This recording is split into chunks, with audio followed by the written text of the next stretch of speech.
Never judge a woman by her appearance.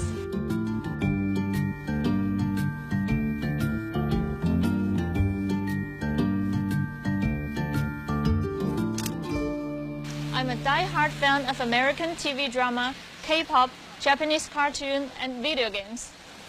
You know, I watched every season of Donald Trump's reality show, The Apprentice, twice. And I think it is a really good insight into the American spirit of entrepreneurship. Also, CSI, NCIS, Criminal Minds, 24 Hours, Homeland Security, I watched them all and love them. And most importantly, I'm a Communist Party member.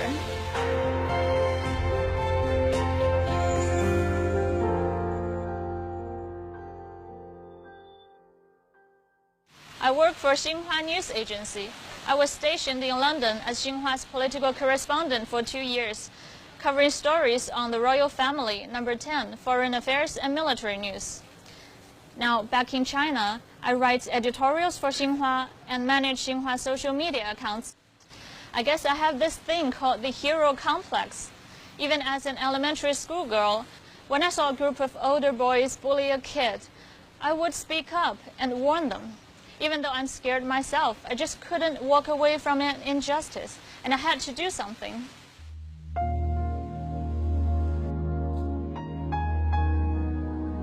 Growing up, I saw more injustice. During China's rapid development, rampant corruption became a problem. When you see government play cars parked outside of entertainment facilities in broad daylight, or when you hear about how money can buy you government positions, or how official positions can bring you privileges and material gains, you know something seriously wrong.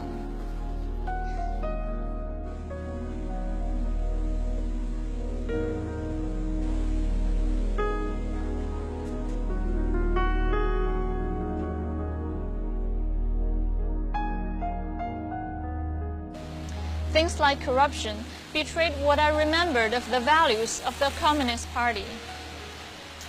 My grandfather is an old CCP member. He used to be the general manager of the Shanghai Toy Company. I remember him being a warm person, so warm, just always encouraging others and caring about people, but strict with himself. You know, he was the general manager, but he refused company-assigned car and cell phone because he thought they were unnecessary luxuries. I remember him getting up at 5 in the morning and rode an old bicycle to send me to school, and then ride another hour to work. He was always the first one to arrive, to clean the office and boil hot water for co-workers.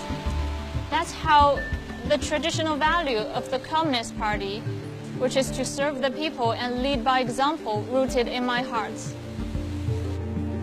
Actions are needed, I thought. It's encouraging to see the sweeping anti-corruption campaign that soon followed. I wanted to be a part of the system, to help the party better deliver its promises to the people. And that's why I became a party member.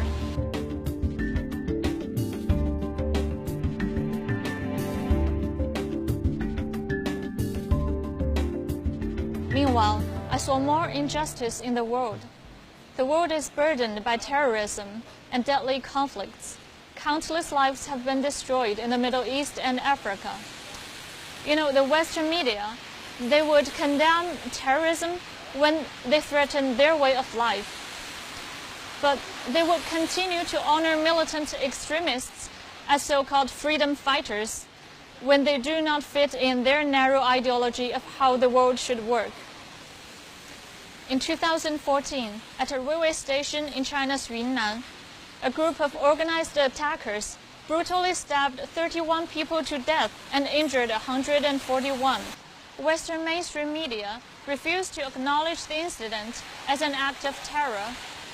But in the eyes of Western media, a single attacker who stabbed a soldier to death in London while chatted casually with bystanders until the police came and arrested him was surely a terrorist. That is injustice. How the industry of journalism failed to go beyond the petty Western-centric view of the world, and how they would dictate to others their definition of freedom. How they are not willing to see the good in a regime that delivered the biggest poverty reduction in human history, and seek experiences that might benefit the world we share. I don't want that kind of free media. I want our media to be responsible and accountable. That's why I became a journalist for Xinhua.